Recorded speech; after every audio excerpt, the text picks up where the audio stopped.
my name is Sarah, and today I'm starting to wrap up 2016. So I will have another video coming within the next several days with my favorites and least favorite reads of the year, but today we are going to wrap up the year in numbers and goals.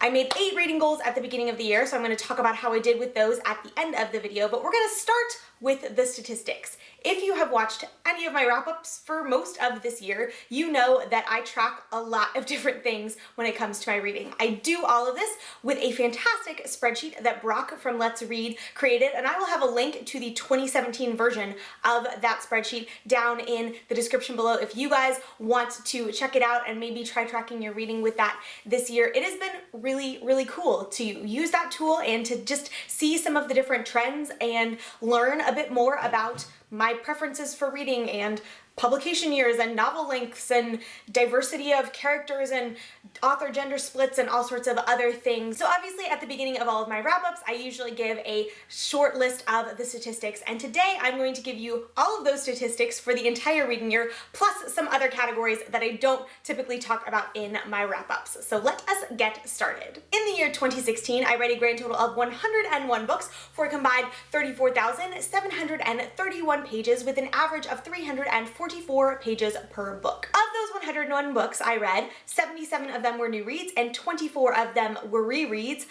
44 of them were part of a series and 57 of them were standalones. Looking specifically at the genre breakdown, things get a little bit nitpicky in here because there were several different genres that I only read a little bit of, so there are several like 1% numbers here, but anyway. Over the year, I read 1 graphic novel, 6 science fiction books, 28 fantasy books, 8 historical fiction books, 6 nonfiction, 10 classics, 7 literary fiction, and 9 faith or theology-based books, most of which are actually nonfiction as well, so the other nonfiction is just general nonfiction. I also read 10 contemporaries, 7 mysteries or thrillers, 4 magical realism books, and 1 theater book. 53 of those books were for an adult audience, 30 of them were for a young adult audience, and 18 of them were for a children or middle grade audience. Looking specifically at the character diversity, 26 of the books had no diverse characters represented in them, 39 of them had characters with ethnic diversity, 3 of them had characters with a disability,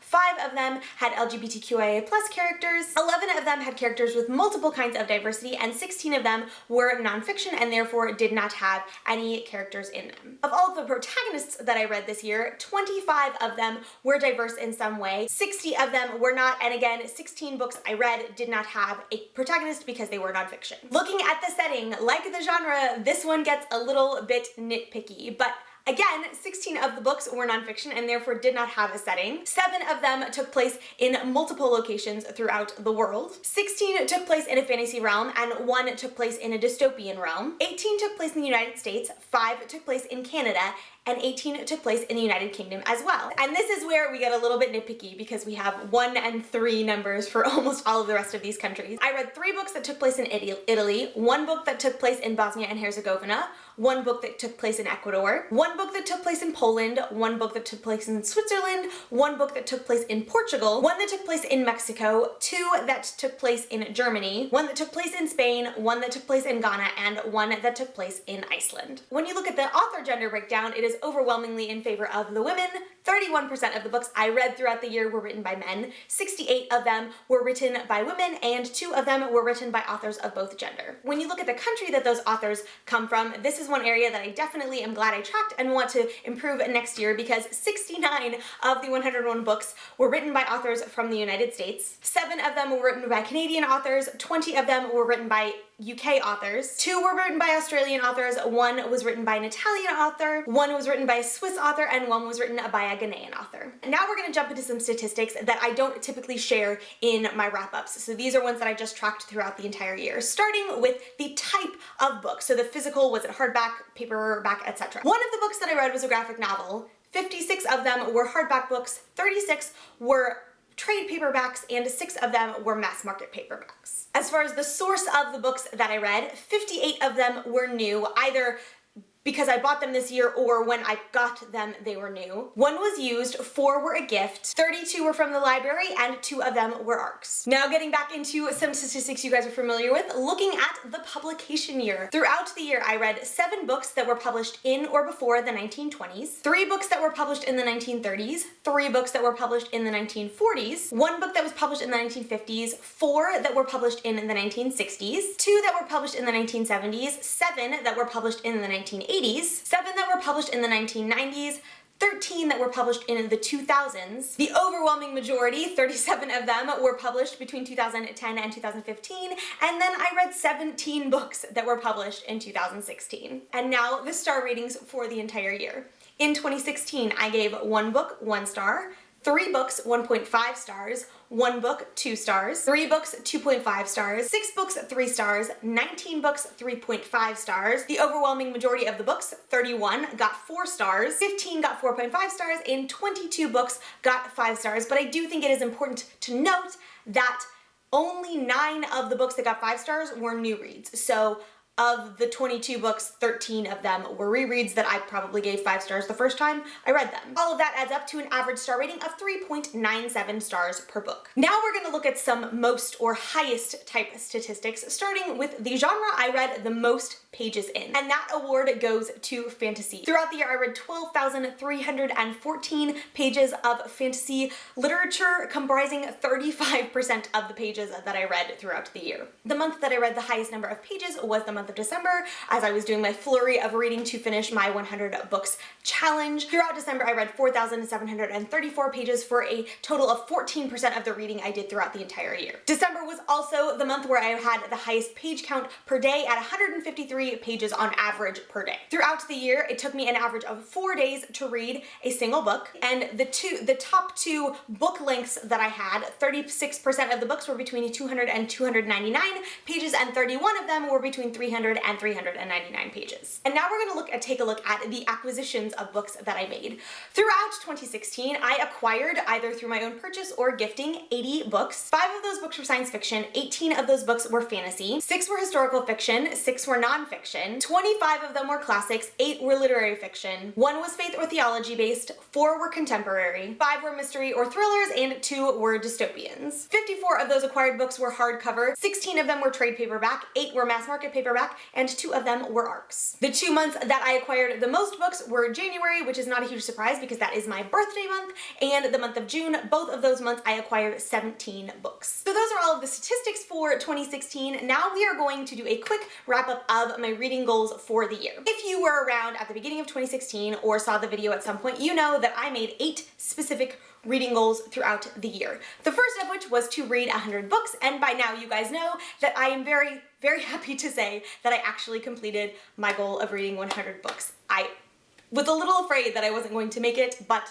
actually did, so I was super proud of myself for that. My second reading goal for the year was to read 1 Pulitzer Prize winner every single month, and I kind of epic failed on this. I only read 3 throughout the year. Those were Beloved by Toni Morrison, The Color Purple by Alice Walker, and A Visit from the Goon Squad by Jennifer Egan. Goal number 3 was to read 1 classic a month, and this is another one where I kind of epic failed. I read Pride and Prejudice, I read Middlemarch, I read Heidi, and I read A Little Princess, but other than that, I did not read any other classics, so definitely need to step up my classic reading in 2017. Goal number 4 was to read 1 nonfiction book a month, and I am very happy to say that this one I did complete, but there wasn't much doubt that I would, because I've read at least 1 nonfiction book a month every single year for the last like 4 or 5 years. Reading goal number 5 was to create a TBR challenge jar where you guys gave me different categories and stuff, and each month I pulled out a topic from that jar and read a book that fit that topic. And I am very pleased to say that although there were a couple months where I didn't actually read the book in the month I was supposed to read it, I did complete all 12 of those challenges throughout the year. January, I was supposed to read a banned book, and for that I read Beloved by Toni Morrison. In February, I read a graphic novel, which was I Kill Giants by Joe Kelly. In March, I was supposed to read a book published the year I was born, which is 1989, and I read An Acceptable Time by Madeline L'Engle. In April, I was supposed to read a 2016 debut, and I read A Fierce and Subtle Poison by Samantha Mabry. In In May, the challenge was to read a work of translated fiction, and I read My Brilliant Friend by Elena Ferrante, the first book in the Neapolitan novel series. In June, I was supposed to read someone else's favorite book, and I read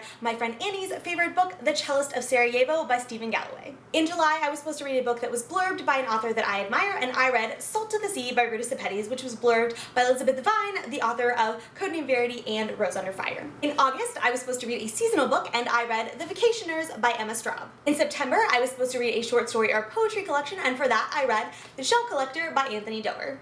In October, the challenge was to read a childhood favorite, and for that I read The Secret of the Old Clock by Caroline Keene, the first book in the Nancy Drew series. For November, the challenge was a book over 600 pages, and originally I had chosen Middlemarch for this, but I did not actually finish that until the end of December, so for this particular challenge I counted Harry Potter and the Order of the Phoenix by J.K. Rowling. And my final TBR challenge for the year 2016 was to read a book by an author with my initials, S.H., so I read Austenland by Shannon Hale. My sixth reading goal for the year was to reread a book every month, and as you heard in the statistics earlier, 24 of the books I read this year were rereads, and I did read at least one of those every single month, so that goal is complete.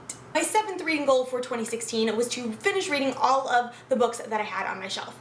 In the video, I mistakenly said that I had 26 books. I actually had 30 unread books on my shelf at the beginning of 2016, and throughout 2016, I unhauled or read 26 out of those 30 books. Most of the ones that I did not wind up reading are a couple of these drop caps, like Great Expectations by Charles Dickens, and I sort of pushed those off until the end of the year and then had a bunch of books to finish, and I decided that rather than stressing myself out by trying to finish all of these books by the end of the year, I would just push those until 2017. But either way, in addition to all of the books that I acquired in 2016, a lot of the ones that I read and stuff, I now only have 26 unread books on my shelf, so the number did drop, and hopefully I will get most, if not all of those read in 2017. My final reading goal for 2016 was to take a reading break at the end of the year, and this one was an epic fail. I did so much reading in December. Obviously, I was trying to get it all done. I finished Middlemarch on December 30th, and I read 450 pages of it on December 30th, so I really finished it on December 30th, and then I finished Deathly Hallows on December 31st, so I definitely did not take any kind of reading break in 2016, but I have had a pretty slow, somewhat intentionally slow, reading start to 2017 to sort of give myself that break that I didn't quite get at the end of 2016. Well, there you have it, friends. That is the statistical and goals wrap up for my reading in 2016. I would love to hear how reading in 2016 went for you. If you guys track statistics, I would love to hear what maybe one of the most surprising statistics for you was throughout the year, and I would also love to hear how any of your particular goals went throughout the reading year as well. If you want to follow me elsewhere online, you can find me on Twitter, Instagram, and Goodreads, all at Zarian Hayes. The links for those profiles will be in the description below. Thank you so much for watching. I hope you enjoyed this video. Don't forget to subscribe, and I will see you next time. Bye!